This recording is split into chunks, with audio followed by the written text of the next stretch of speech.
फिरकों में बटे हुए हैं। हम बिल्कुल एक बंद गली में खड़े हैं। किसी भी तहरीक की, किसी भी मूवमेंट की, किसी भी जद्दोजहद की कामयाबी में सबसे ज़्यादा अशद ज़रूरी है एकता, बदी, यूनिटी।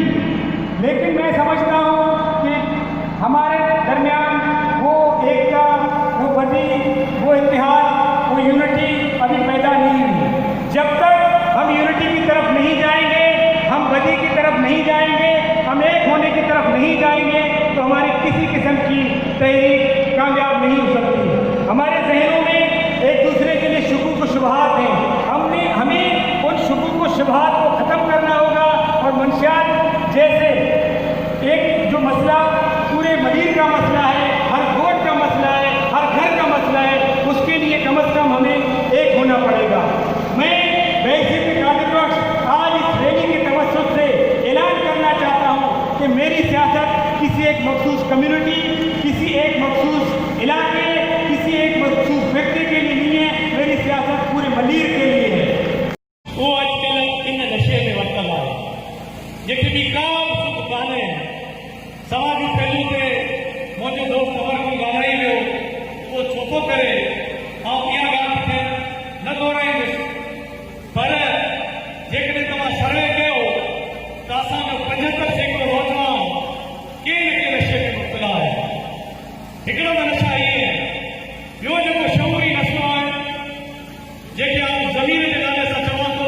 एक बहुत बड़ी हिम्मत की है जिन्होंने ये कदम उठाया और उस हर इकदाम में उनके साथ है जो माशरे की बेहतरी के लिए उठाया गया है। जो कदम उठाएंगे माशरे के लिए, समाज के लिए बेहतरी की तरफ, तो इंशाअल्लाह हम कदम ब कदम हमें पाएंगे अपने साथ। मैं यहाँ आए हुए तमाम लोगों में से अक्सरियत जो है वो नौजवानों की है और अगर ये नौजवान इरादा करता है कि मैं मंशियात की तरफ नहीं जाऊँगा तो नस्लें बचेंगी, क्योंकि हमारे बूढ़े बुजुर्ग हमेशा ताकीद करते रहते हैं हम नौजवान ही सरकश होते हैं। हमारी गलतियों की वजह से आगे हमारे घराने मूं इहो ख्वाब अवां ॾिठो त मलीर हिकु ड्रग फ्री इलाइक़ो हुजे, पर इहो मिसाल बुलेदा काइम कयो। मां बुलेदा वारनि खे सलाम पेश करियां थो ऐं मां समी बलोच खे असांजो इहो बदी ऐं असांजो इहो अवां जा हौसला, अवां जा इहे जज़्बा, मां जिते बि आवाज़ ॾियां थो अवां पहुचो था। यकीन करियो बुलेदा वांगुरु मलीर जो उहो मंज़िल परे न आहे जो मलीर को मंशियात खां आज़ाद थींदो।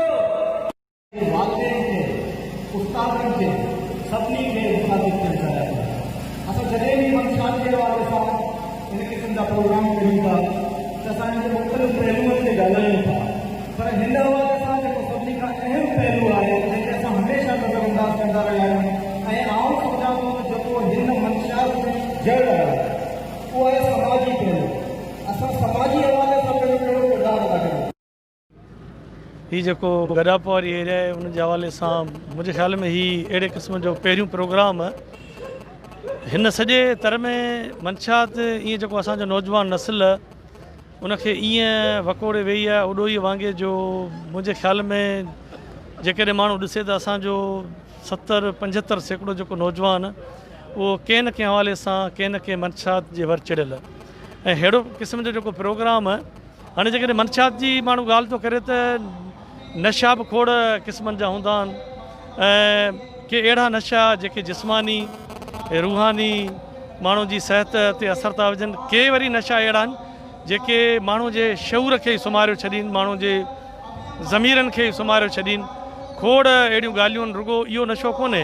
असांजो नौजवान नस्ल तव्हां ॾिसो हर शइ खां लादावा आहे, हर शइ जहिड़ो उन जे भरिसां का बि ॻाल्हि थिए थी त हू उन खां लादावा आहे। इहो बि हिकिड़े क़िस्म जो नशो आहे, इहा बि हिकिड़े क़िस्म जी सुजागी ॾियारणी पवंदी त अहिड़े क़िस्म जा प्रोग्राम थियणु घुरिजनि माण्हुनि में घटि त बि ॿियो न त का शऊरी सघ माण्हुनि में का ज़ाहिर त थिए त भई का अहिड़ा प्रोग्राम ख़ासि करे सलाम कंदुसि हिननि दोस्तनि खे जिन अॼोको ही प्रोग्राम जेको सो कयो। असांजी महिरबानी।